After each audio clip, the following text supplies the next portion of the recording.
Good evening, all, or good morning, all, from whatever part of the world you're joining. It is absolutely a pleasure to have you all on this India Dialogue conversation that we have with Terence today, who's a special guest all the way from London. Terence is somebody who I've known for about 20 years. Possibly I'll end up saying things which are nasty or whatever, but I think one of the most what I call jovial people you'll ever meet around, and possibly my wife tells me that he's like my second wife. Whenever we were in Boston, we were shopping together. So that is how our deep friendship is. And but anyways, he was also, or we started meeting each other within the microeconomics of competitiveness work that we were doing with Professor Porter at Harvard, and he was also part of that whole gang. And he's of course done a lot of work on competitiveness, economic development, and other areas. Right now, he's just done a book, which is just going to get launched in the next few weeks, The Great Remobilization. He has done it with Olaf Groth and Mark Esposito, and it is getting published worldwide and should be available on stands in the next few weeks. And it is done by MIT Press. One of the biggest things is that it has been thoroughly reviewed. The book, that is why it is out. So Terence, I hope you agree with me on that.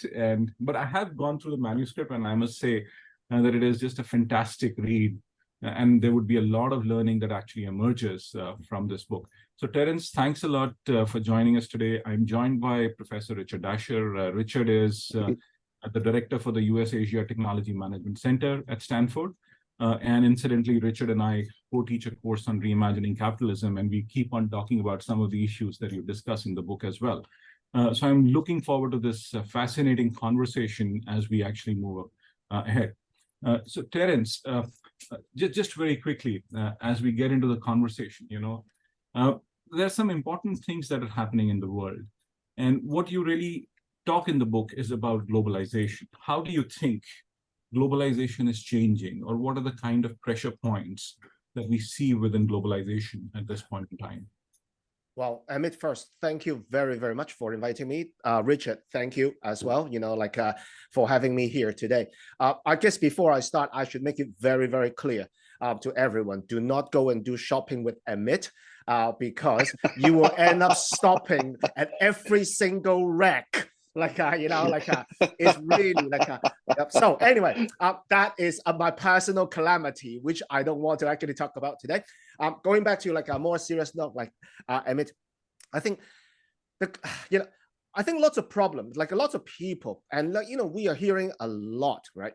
Especially for those of us, if you look at Italy today, look at France today, probably look at the UK today, at least in terms of Brexit, but more so in terms of Italy and France right now, because one has got a new government, reasonably new government, and another one is, Macron is about to step down.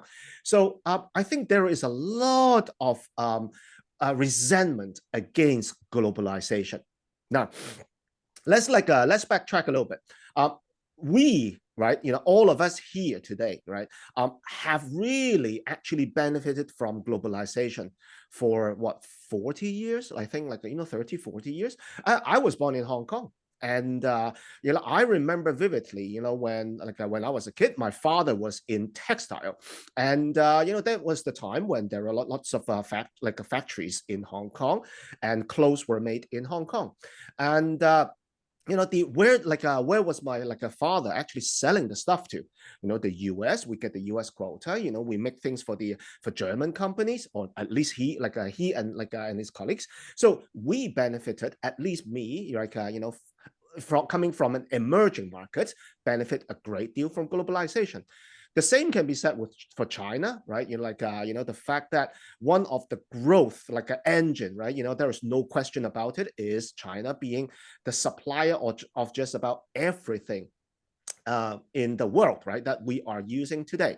I guess, if we were to actually put the focus on India, now India wants to be in the very same position, being a supplier of very many things that we're using, from a single ball pen to the most advanced chips, right? So we actually benefit from a lot from globalization, and that, let's face it, that has been the engine growing, like growing for a long time. But I think, like everything else, right, Amit, every growth drivers, every comes always with the downside, that always comes with certain risk, right? And I think one of them is what happened if people actually got left behind, right? Whether it is import import of or introduction of new technologies, or as the if we can recall several years ago, right, in the US, one of the things that President Donald Trump was actually saying was, we need to actually bring back all the manufacturing to the US. Now, whether that is realistic or not, that's the story for another time. But the fact is that that there is there are quite a number of people who are disenchanted or disenfranchised by globalization. At the same time, right, one of the biggest issues what we can observe from continental Europe is the fact that globalization basically leads to a lot of refugees and immigrations, right? Illegal immigrations. I should I think I should stress, trying to actually get to get into Europe, right? So this in turn, right, if you were to look at Germany, for instance, the fact that Germany now, the so-called the party called Alternative for German, for Germany, the AfD, it's really on the rise.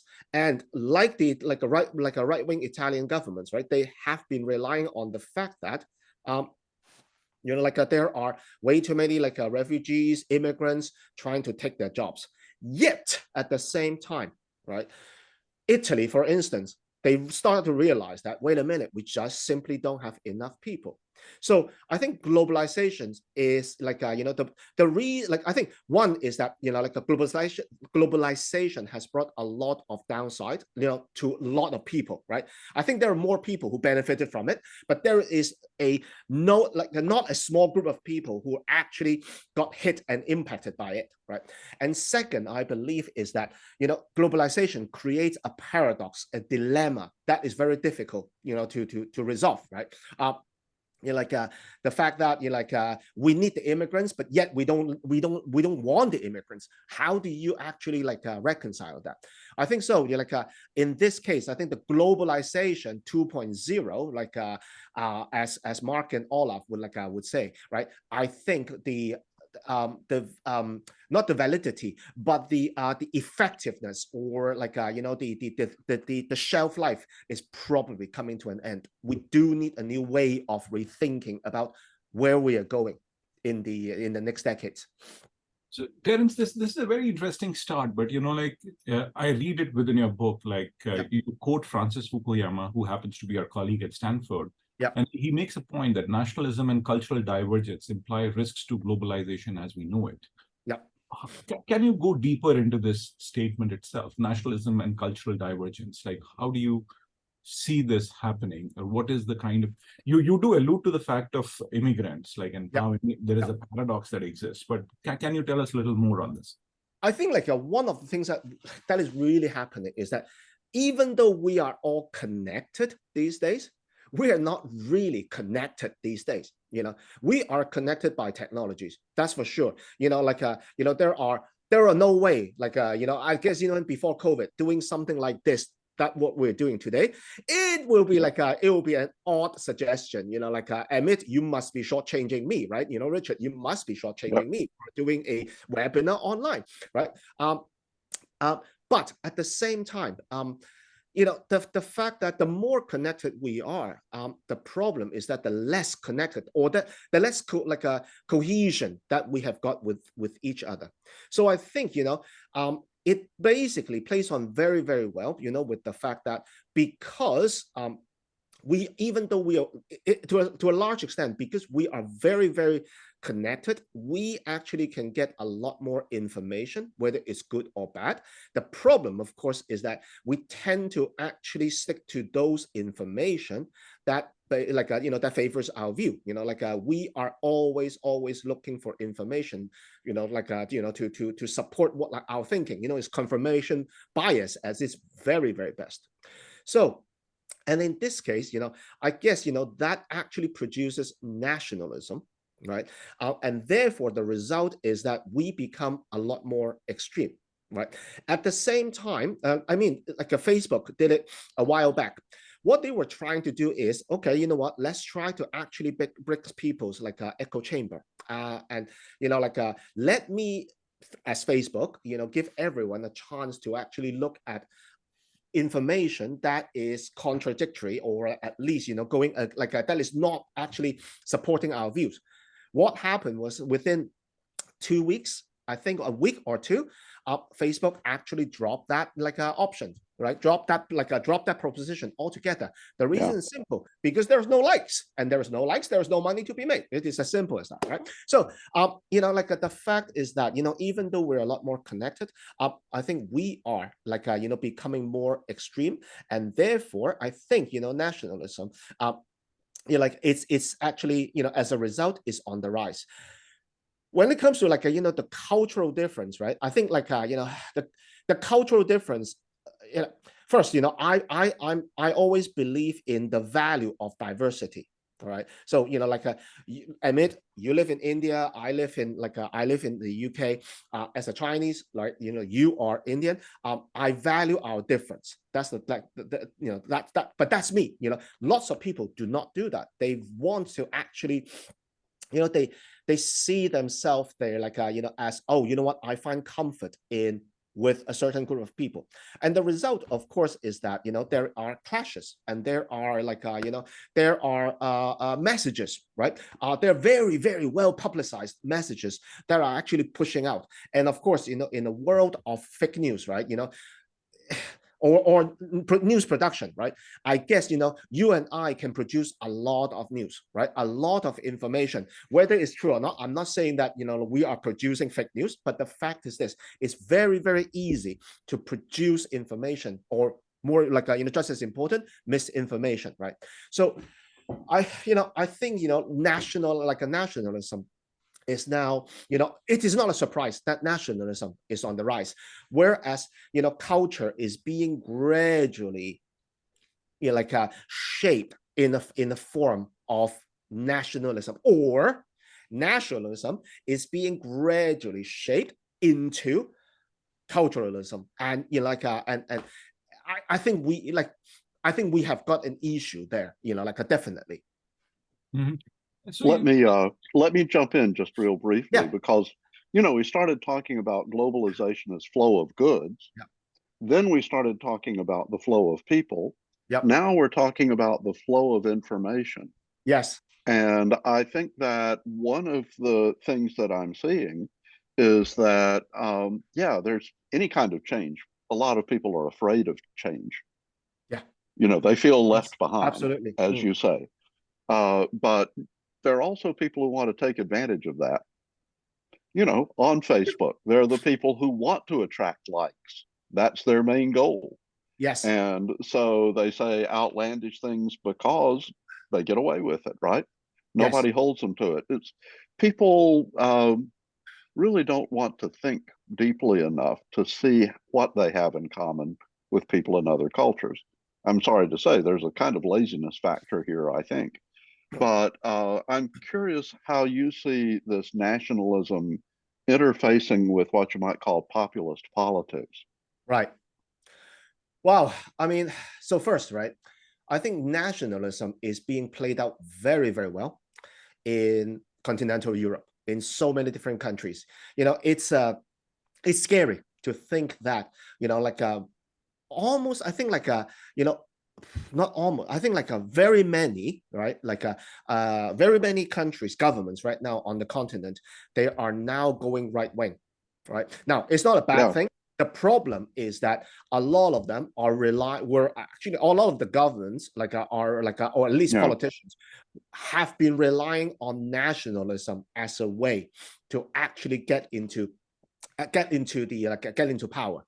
And the problem, which runs, right? I'm sorry, go ahead. No. But of course, the problem is that, you start to weaponize it. You start to turn it into a narrative that works for your, for your benefit, right? So it is, this, I think, and of course, like you were saying, right, the information today, I think there are two views to that. One is that I fully agree with you with the fact that a lot of people do not really examine the information that they're facing. Let's face it, a lot of us are very, very busy. And if we were to actually, go through the piece of information, right, one by one, it is virtually impossible, right? And takes so much time. It just takes so much time. And all you need to do is look at the fact that, a lot of people still believe in the hallucinations coming from ChatGPT, right? You just take it, you literally just take it as is, right? So I think that's one. And at the same time, right, social media is not actually doing any mediation, right? Because not really. The profit model is, comes from the fact that, the more likes and the more reposts, right, the better it is for them. So what kind of post information will generate the most response and reactions? Of course, are the one that really provoke people's emotion. So I think I think one thing that we covered in the book is that technologies, because technologies are going to play a very, very crucial role in our life. It's become in different facets of our life.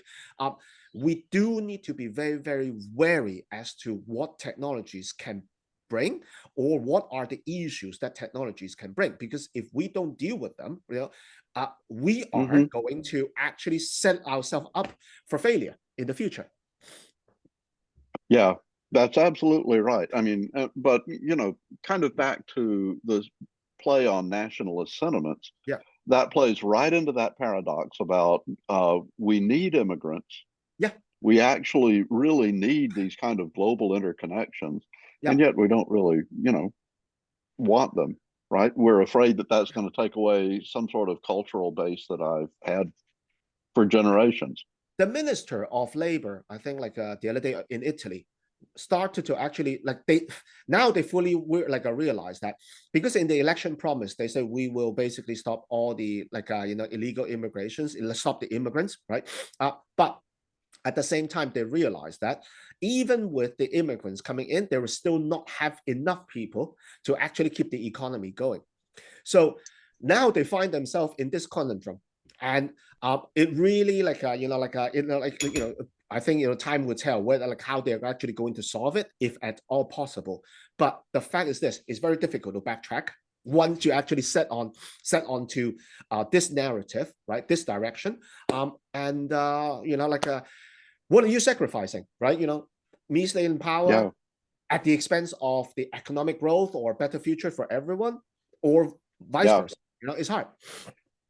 So, Terence, one person told me one time that the problem is that globalization benefits everybody, so nobody notices. And yet the job losses happen in a very visible way that people notice. So, are there ways that we can address this? Are there ways that we can, first of all, should we be trying a different path toward globalization? And second, how do we make sure that people really see the benefits of change in a way that motivates them to do whatever upskilling or reskilling they need in order to take advantage of it? I think, we like to actually write about it, but I think in reality, right, it's not going to be easy, simply because it's getting people to upskill, right? And it's has been attempted by very many governments for so long. Okay. But the fact is that it is very, very difficult.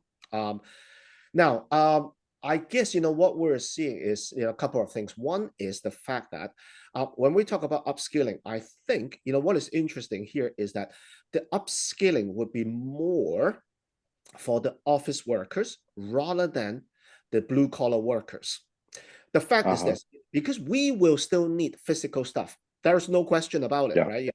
We don't live in the metaverse yet, so we do need to have physical stuff, and physical stuff have to be made. And if you were to automate the production, which is possible, right? The problem is that, is that it's very costly. There are still, I think, very many places in the world that can actually offer cheap labor options, right? Where, I think like a physical stuff, the upskilling is, is less important for that part. Granted, right? If you are still producing cars in the UK, okay, probably is a good idea, the workers, it probably is a good idea to think about upskilling, right? The question, of course, is that, the job markets, that is the jobs that are available, right? Would that be would upskilling be enough to actually climb to that level of job market? And just as important, would the pay be as good? Because in the past, like a decade, right? If you look at the Western market at the very least, right?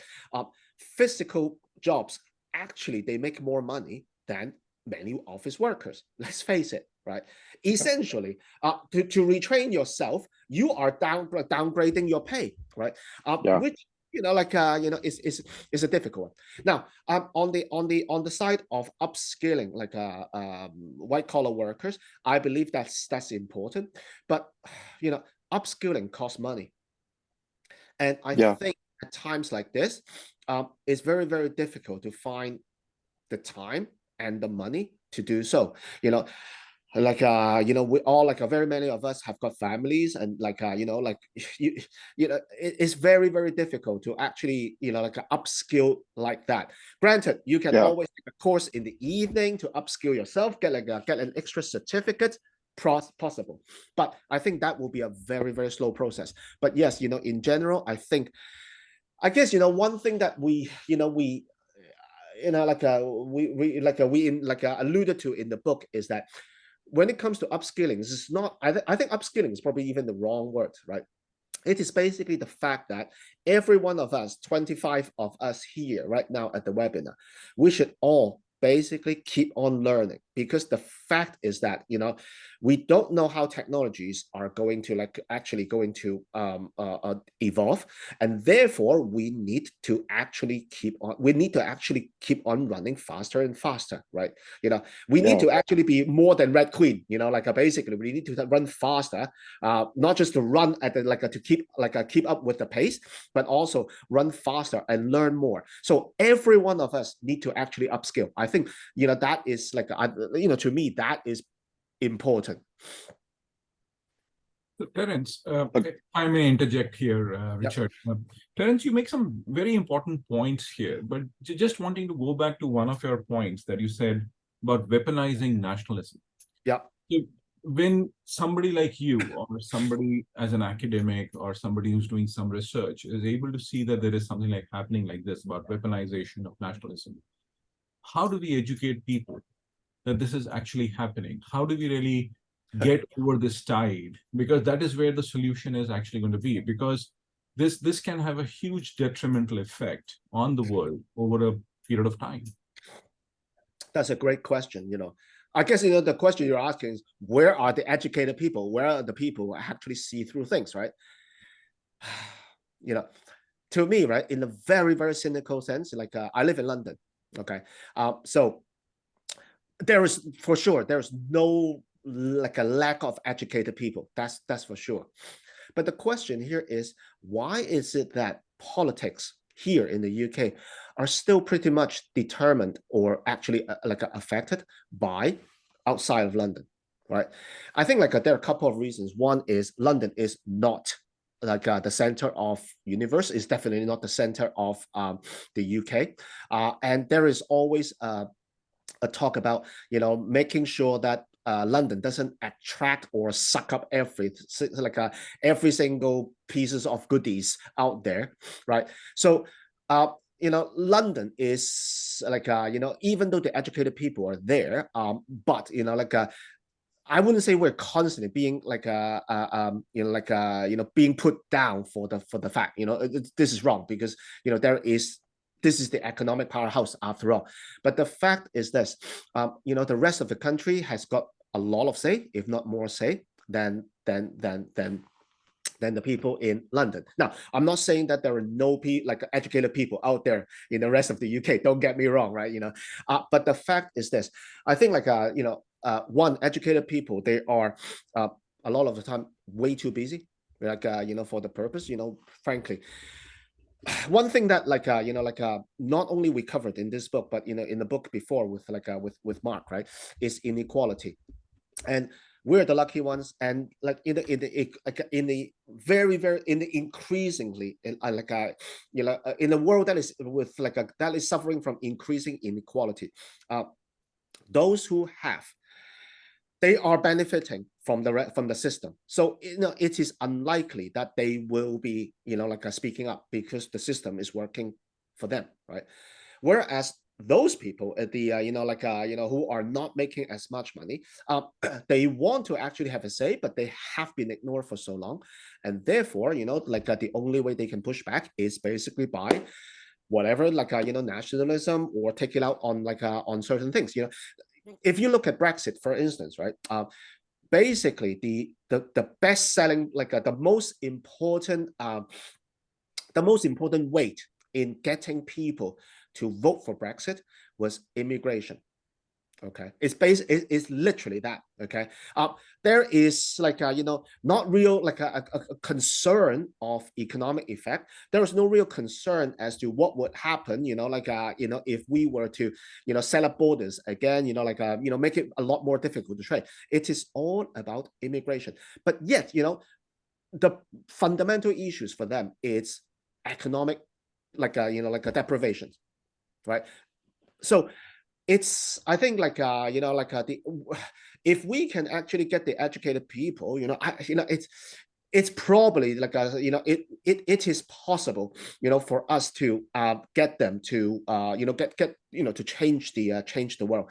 And I think this is one thing that we are trying to actually say in our book, and that is we do need to actually figure out a new way to actually charge forwards, and that includes all the business leaders, that includes all the government leaders, policymakers. We do need to actually think in a very different way. By in theory, by definition, right, they are all basically the educated people, right? And so in that sense, I think we have got a chance if we were able to all come together and do something very, very different. Otherwise, right, we are going to we're going to get stuck in the current system for a long time to come, and we can see so the downside. This was enshrined in the way the American government works, where over 200 years ago, the people who set up the Constitution did not want a few urban centers controlling the way that American politics would work. Rightly so. Or the way, I think it's right. I think it's the right thing. Rightly so. So there is this, regional difference where you see the people around you. So here I am sitting in the middle of Silicon Valley. We're all very busy trying to be successful, right? And it's not that we want to keep other people down particularly, but that's not who we see every day. If you're in the middle United States around a couple of old factories that are in factory towns where the factories may be closing, and if it does come back, it'll come back with robots instead of employees, then those are the people you see around. Yeah. I mean, right? Richard, right? You don't have to actually, I remember vividly now when you actually mentioning that you're in Silicon Valley. I was in San Francisco, all right? 18 months ago. I was shocked by what I could see just outside of Westfield. Okay. It's the fact that first, there are 10 cities everywhere, right? Right. And second, I was, wow, there are so many people who are So trying this to is, make a living, right, yeah, to sell things. I was saying in London, just outside of Westfield, if someone were to do the same thing, they would be cleared out, right, in no time. So yeah, you could already see that, there are really like pockets of pockets that are doing very well. And like you were saying, it's not like intentional to actually to hurt the other parties, but the fact is yeah, that we're all too busy to be successful. yeah, You are, right? right, So right, right. the people in where you are, right? So I think it's time to actually get our attention back to to the more important social developments. I think that is Agreed. that is absolutely critical. Yeah, that's part of this whole balancing point. Yeah. That it's not something where you fix the problem and it's solved forever. It's continually going to need to be balanced. Yep. And every time you move forward, we were, talking a little bit about technology advancement just now. Yep. That's one of those things that is a lot of people see as big a threat as globalization. Yeah. I think it seems easier to fight against globalization than it is to fight against technology. It is. I think that's another reasons why globalization has been actually made I don't know an enemy, right? Perceived enemy at the very least, right? Yeah, Because great target. a great target, because we no one wants to fight technologies. I mean, first, we cannot fight technologies, right? And second, I think most of us want to embrace technologies more than anything else. So, globalization, on the other hand, is a lot more a lot more easier to actually a lot easier to be thought as a something that is going against the flow of the the cause of very many social ills. I think which is interesting because we don't, or at least we don't really talk about that much about the social ills that technologies are actually bringing, with the exception of potential job losses. Yeah. Like But otherwise, on the other hand, one data point about Silicon Valley that is useful to keep in mind, the point about immigration. yeah, The technical workforce in Silicon Valley, this yeah, is the technical workforce, 69% of the workers were born outside the United States. yes, it's like And so it shows how much we have benefited from being able to get good people to come in from all over the world. yeah, And so, immigration hits that level of occupation, but it also hits things like working on farms and so forth, providing inexpensive labor. And I do think that it's so easy to work against ourselves, forgetting how much we're depending on people who have come in from somewhere else and are trying really hard for their own success to be successful here. I agree. I fully agree. It is and I think immigration, excuse me. I think immigration is also visible, so Yeah, it's very easy to pick it as a target. So yeah, but whereas technologies, yes, we can see it, but we bet a lot of us use it, we benefit from it, and so it's less prone to be to be seen as a target by many. So this is quite interesting, Terence. But just like in the last few years, especially the last 3 to 5 years, I mean, quite interesting for the world. They've been fairly brutal to the world as well. If you really look at the pandemic and when you see the Ukraine war that has been happening, how do you think these two things have really laid bare the pressure points of globalization of the past? Like, do you think they've had any impact on globalization, the way people have been thinking, and so on and so forth? Because there was huge set of debates on resilient supply chains, moving to other places or whatever, and suddenly people started looking at redefining the very idea of globalization. I think there is definitely a there's definitely a certain movements when it comes to, I think, the right term is de-risking right now, right? And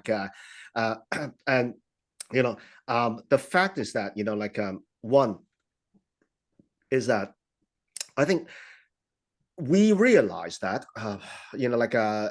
during COVID, that if we were to rely on international suppliers over too much, we are actually putting ourselves in disadvantage, right? So one company basically sent their jeans to China just to actually put a button on, and the cost saving is about 5 cents. Okay, but it's a volume business, so 5 cents add up quickly. The problem, of course, is that the moment anything along the way breaks down, it's it's a cost a lot more than that. So I think resilience is coming up, and therefore what you do is basically you put all the productions back. And when we were writing the book, I remember we were actually interviewing the CEO of France and Belgium, the ex-CEO of France and Belgium of Siemens. And he was saying that, in France now, we are seeing a renewal of industrialization, right? In a sense that a lot of the stuff that was used, the companies used to rely on international suppliers, they're bringing them all back because one, you don't, in case there is a problem, you don't want to rely on other companies, right? To provide the view. So for instance, if you remember, there was a, with the benefit of hindsight, there was a madness when it comes to chasing masks at one point, right? Right. Remember that? That was crazy. Of all things we are actually trying to get our hands on, we are trying to get our hands on masks, right? And way back then, masks were all basically pretty much made in in Asia at the very least, right? Yeah. So the argument here is that if there were another pandemic coming in, right, at least there is no need to actually run into that a frenzy when it comes to securing masks if the masks were actually made in France. Now, whether it is actually cost effective, that's a different story. But the idea here is that according to him, is that we are seeing more and more physical stuff being actually produced in France once again, and therefore the government is also trying to actually put on a spin and to say, what, because these things are made in France, we should be proud that we are making them here. Right now, once again, I remember asking him, I said, it was so how does it different from whatever France has been selling? And then I remember he said, Terence, you have to actually understand this, if they were selling services, France exporting services, no one can see it. If you were to onshoring the services back, no one can see it, right? But if they were making physical stuff, all of a sudden the national pride would be reintroduced, and that I think is a very, very critical element when it comes to rethinking the supply chain. Granted, also at the moment, with the relationship between China and the US, I think there is definitely a lot of de-risking activities, and that's the reasons why a lot of capitals, it's no coincidence that President Biden visited India, and where did he go right after India? Vietnam, with all the CEOs in tow. Why? Because the whole point is to, let's try to actually set up a manufacturing facilities in Vietnam, right?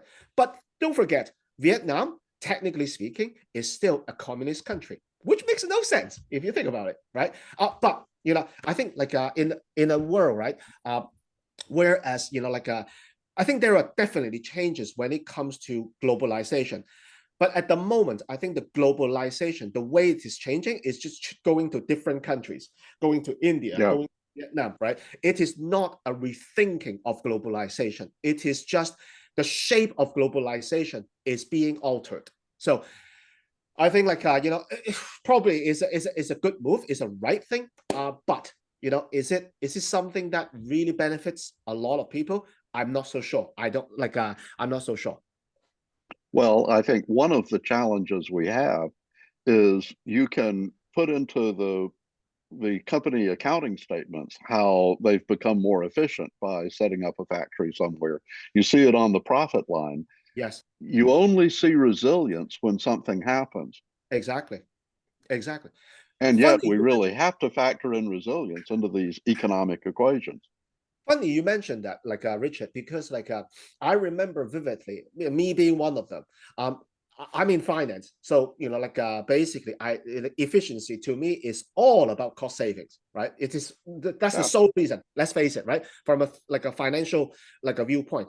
And then came COVID, and I remember the whole point is sacrifice some of the cost savings in favor of resilience. Okay, right. But I think over the past year, as we go back to the whatever it is called, the new normal or the old normal, I think we are going back to the a cost savings from a financial viewpoint. We're going back to efficiency. We're not actually sticking to resilience. And in so many ways, we're not actually prepared for the next problems, which can be anything, right? From climate change to, another pandemic, right? You just don't know where things are going because it is so difficult to predict right now, or forecast or even see in the future what can be happening. So, but it just shows that over time, we almost revert to the means as usual. Yeah. Human nature, probably. Well, and it's also what you can measure. Yeah, I think the measurement problem is a really big problem. That is, I think is how do you measure resilience, right? If I'm the say, Richard, what is this resilience all about? It's not happening. Right. Right. It's like, this is the reason. Especially when the compensation of the CEO depends on, what kind of profit you've generated. As I always say, I feel sorry for people who work in IT because the best thing that can happen to the IT people is nothing happens, right? So you are basically and the fact is this, the problem you make it very you made it very clear, and thank you for that. And that is, we tend to actually measure only those things that we can measure, and therefore we actually charge in those directions. What we need, as we said in the book, is we do need to actually think about those things that we cannot measure, and we have to accept that there are a number of things that we cannot measure. For instance, people mental status, right? Or general welfare. We can't simply say, oh, you know what, Emmett, Richard, Terence, you are paid so much, and therefore, right, it is not the right thing to do. Or in the 360 a review, right, Terence, you are underperforming because you only get 3 stars out of the 5 managers who are actually ranking you, right? It doesn't work that way. We need to actually go beyond that. We need to actually get beyond the being driven by Newtonian physics. It is I think that's what we're what we're trying to actually get across as well. And so, Terence, you make a very important point in one of your answers here, and that is that it is just about reshaping of globalization. And if I ask you to crystal ball gaze, what do you think is going to be the new normal for globalization in years to come? Maybe if we want to say globalization 2.0. So I think let me ask you this question. You are asking me what will be the ideal state, or you're asking me what could be could be where we are going? Because my ideal state is is very different from from where we could be going. That's why don't you delve on both the points? Like, where could we end up being, and what do you think would be the ideal state? Yeah. Okay. So I think so one of the things that in our book, we the starting premise of our book is that we believe that we need to look at the current world from what we call the 5 C's, 6 C's, right? So it's China, cognitive economy, cybersecurity, climate change, Cryptos and gosh, I can't remember the last one. They're like I should know. I always like have a problem memorizing them. But the key here is that one, we do need to actually engage in in a dialogue with China to start with, because let's face it, like it or not, China, is going to a large extent determine where the world is going, whether it's my ideal or where we could be potentially going. Climate is definitely another one. We do need to actually solve the problem right now. So going back to like answering Amit's question, right? What would be my ideal state? I think first is that we do need to actually solve the climate crisis, or at least find a way to truly mitigate it. The problem, of course, is that we're not doing it at the moment, and unfortunately, in the UK, we are now even postponing the introduction, a mandatory introduction of electric cars here in the UK. Now, one can argue that producing e-cars are actually a lot more environmental damaging than producing a regular car, and therefore, but the fact is this, the climate change initiatives are constantly being pushed back, and we do need to do very much much more about it. I mean, all these freaky climate events in Italy, in everywhere, right? It is like the flood in in Libya, right? Or Morocco, sorry, in Morocco, the earthquake, right? Earthquake, is probably something else, but we are definitely on the cusp, on the verge of climate problems. So I think being able to actually work with the climate problems is a key. Let's not forget, okay, if we were to continue with this, we definitely know what is going to happen, and that is the fact that Africa is going to get hotter and hotter, right? Which basically means the production level is going to come down. Someone actually put in a common questions on a Q&A.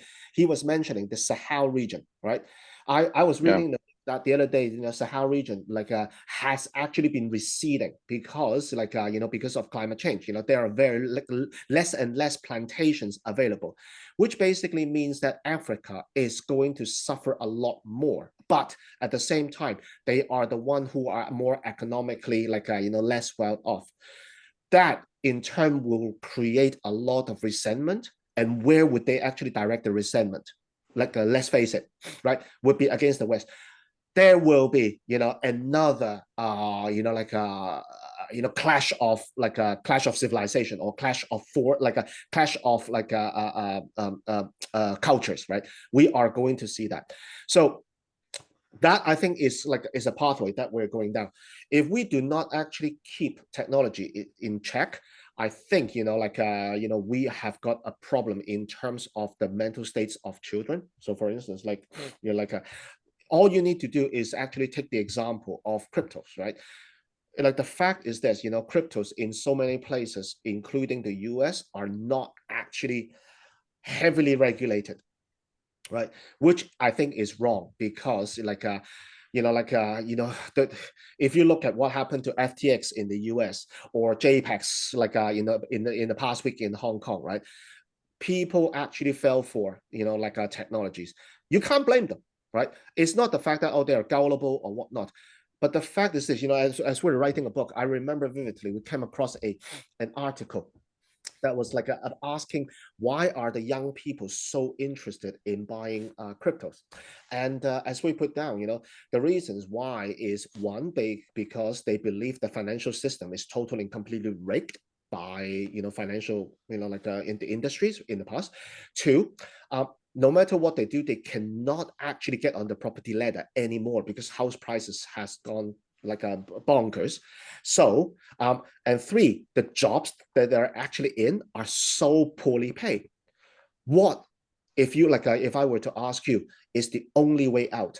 And the answer, of course, is cryptos, because that will allow you to actually get away. One, is decentralized, is to a large extent, it is not part of the traditional financial services.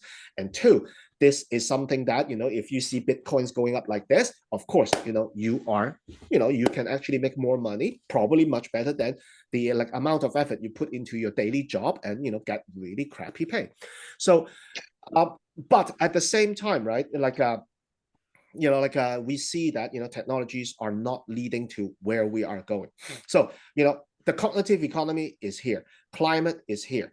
We do need to actually engage with China, because if we were to continue to have this rivalry, right, like a very strong rivalry, robust rivalry against each other, we won't be able to actually move the dial by even a single bit, by a minute, in order to create a better world. So that is, I think, the trajectories, that I see if we were to continue with what we're doing. Ideally, right, if we were to ask me, climate change, I think, is critical, because this is something that we do need to actually this is something that is going to impact everyone in the world. The interesting bit here is this: the technologies for a lot of the climate, climate problems, right, are there. The only thing that is missing is the coordinated effort to actually put the technologies to use. Probably you need to pool a lot of capitals together too, but we're not seeing that yet. So, as Marcus Bosito, our friend, would say, I'm Dr. Doom. Therefore, the way I see the future is always doom, is always dark. There is no chance. There is there is basically no point of actually moving into the future. But I'm sure there are certain goodies that are actually coming up that will that can potentially change our view and change our actions. So Terence, this is fascinating. And as you say, the 5 C's, if I just repeat it, yeah. It is like crypto, cybersecurity, climate change, China, and COVID. Yep, COVID. Yep, that's the last one. Yep. So yep. Those are the 5 C's that you're effectively talking about, which are going to drive change. Yep. But I have to take a step back here. And when you say that China is going to be driving change, how do you see India as a country in this whole sphere? Like, how important would be a country like India? Because if you really look at the whole multilateral system right now, India is being propped up for many reasons, like as one of the democratic options or countries, which is going to be a stabilizing force against China or whatever. So how do you really look at this debate itself?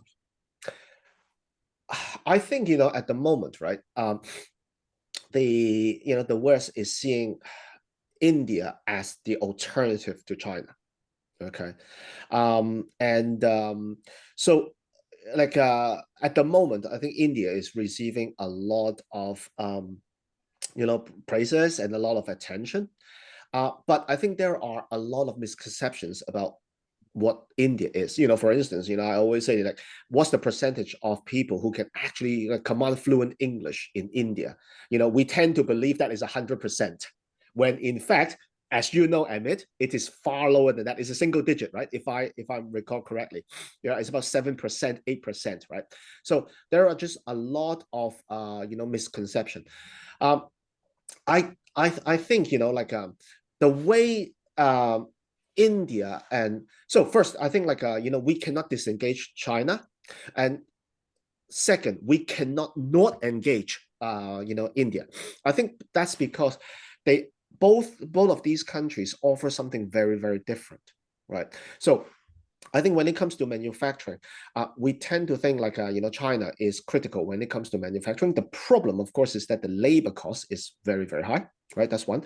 And two is that the infrastructure a lot of the time is is there, but it's not quite enough to sorry, let me put it this way. Yeah, the infrastructure is there. But the problem is that China has always want to move into more service orientated industry, or businesses. I believe that India, because of this infrastructure that in the country that you have, they would probably do a much better job when it comes to pushing on the service side, right? So I think, even though together with the air pollution and whatnot, right, issues, I think India is going to play a role that is very, very different from the role that China was playing, right? Up to the way it actually get onto the economic ladder, the way it actually climbed the economic ladder. So, but then over time, I think China still, China will be able to offer something that is very different, maybe making, for instance, mobile phones and computers, right? They can rival the US counterparts. India, on the other hand, right? Services, manufacturing, I think there is a choice. So my, immediate question, answer to your question is they are both indispensable simply because they are two very, very different systems. The fact that choosing one over another, it's effectively a getting stuck in old thinking. Oh, you know what, if you are not in my supply, if I cannot rely on you to be in my supply chain, let me move the manufacturing to India. Is that, would that really work? Because Amit, and you show me that too, right? The infrastructure is not quite there. Capital markets is not quite there, right? How do you actually get it going, right? I think it's easier. It's easier as a story to tell the world than it actually is, when it comes to, using India to replace China. Once again, they are, I think, two different, they're offering two different games. And, one needs to be able to play with, with both games. Everyone should be at the table. Mm-hmm. Quite interesting. And I have two more questions, and our time is also running out. Yeah. And I'm sure Richard also has a point or a question. I talk too much, sorry. No, that's okay. I think we're just simply enjoying it. In your book, you talk about something like a cognitive economy. Yeah. And the emergence of cognitive economy. Like, yeah. Could you tell us more? And I know you have touched a few points in terms of mental health, yeah. and how do we measure, but a little more about what do you mean by cognitive economy? So basically, when we say cognitive economy, right, we were using it in a very wide, with a very wide concept. Basically, what we're saying is that technology is coming into every single aspect in our lives. More importantly, it is actually getting ever closer to us as a person. So, remember the old frames, the old mainframes computer used to be sitting in the room, right? We walk in the room in order to actually touch the computer. And then comes the desktop. The difference between, there is always a desk in between, right? You and the machine. Now with the laptop, right, it is what is separating you is basically, the pair of trousers. Now our computing power is not residing in our mobile phones. It is basically a very, very thin sheet of garment, right? That is in your pocket. The next stage, clearly, it is going to be the brain-computer interface, or technology is going straight into being part and parcel of our biology. So in that sense, right, we are seeing that technologies are going to come into every single facet and aspects of our life. At the same time, we dedicated a entire chapter to it, and that is where the financial services, the financial plumbing of the world, how is it going to be changed by Web3 and tokenization? Notice I'm using the term tokenization and not cryptos, because cryptos, it's only a part of tokenization. What is truly important is the fact that there are so many ways you can use technologies to play with tokens. That, if you think about it, is all about context. Whereas the BCI, brain-computer interface, it is about the individuals within the context, the text within the context. So in that sense, that's what we're actually saying about a cognitive economy. It is going to be everywhere, and it is important, going back to what Richard was saying earlier on, we do need to continue to learn and upskills ourselves. So let me take a doomsday kind of a point, something like what you do all the time. So I might ask, are you trying to say it's going to be the rise of the planet of the apes?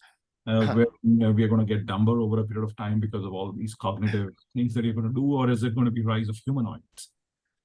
Are we already here, the planet of the apes? Simply because I have a feeling that we are already dumbed down big time. We have been dumbed down. I mean, as I always say, I can't even memorize a phone number anymore. When I listen to a voice message, right, and say, call me back at this number, I had to hear listen to it 3 times in order to write down 5 numbers out of the a 6, 7 required. I think we are already here. Now, granted, one could say we must be outsourcing memory, storage, intelligence, even to technologies. But I think we are already here. Going back to what we were saying earlier on, we relied, instead of actively going to look for information, we let misinformation come to us. And we, a lot of people just accept them wholesale. Right. So I think, we are already here with as Planet of the Apes. I think what we do need to do is to actually, exactly as in Planet of the Apes, we need to actually find a way to actually go back and become a real human. The problem, of course, is that, again, going back to what we were saying earlier on, if we were to continue to be measured by what we can measure, we are going to be robots. We are never going to be humans. So and that's what we're trying to say in the whole book, is about really rethinking about where we are going, what we're going, what we need to do in order to really create a better future for humans. I wouldn't I wouldn't say humanity is too grand, but it is, this is what we are aiming to do. Yeah. Richard, over to you for your question or point, and then I'll ask. Actually, I think that because we're running out of time, all I'd like to say is that we've raised a number of issues, and we haven't really begun to come up with good solutions to this. My own personal hope is that we will all take on these issues as personal things we need to all be thinking about, because it will take all of us coming together and disagreeing about things, as well as talking with people in the political sphere and people in the business sphere and people in the economics and academic spheres, in order to have some meaningful progress on these. Terence, thank you so much for a really enlightening presentation and discussion today. Thank you. I guess, the whole point is, we can't actually answer the questions, but even being able to raise the issues and ask the questions, if all of us can actually start asking the questions, we do have a chance to come up with a solution. We never will never be able to come up with a solution, answer, if we don't even have the question, right? I think that is, it's basically I think this is the relationship. So this is, I think this is important. But thank you so much for having me today. I really, really appreciate it. Thank you. Thank you, Terence. It's just been a pleasure. And I think what you said in the end, our job should be to raise questions, and let's try to find solutions thereof. And that is what is going to make the world a better place as we move along. Exactly. So, Terence, thanks a lot for joining us today. Richard, thanks for joining in. It's absolutely a pleasure to host you all. But just a very quick thing. We have some exceptional speakers coming up over the next 2 sessions. We have Sean Rondolph joining us. We are going to have Arun Maira, who was member of the Planning Commission for the Government of India, and so on and so forth. So keep on continuing to engage with this. And before I close, I would just like to say that we have the India Dialogue Summit coming up on 29th of February, March 1, 2024. We will be opening up applications for attending the summit over the next few weeks, but look forward to having you all join us there as well. But so thanks a lot, Terence, once again. Thank you, Richard. Thank you very much, Amit. Thank you very much, Richard. Thank you, Terence. Thank you so much. Really appreciate it. Thank you. Thank you, everyone. Bye-bye. Okay. Thanks. All the best. Bye-bye. Thank you again. Bye-bye.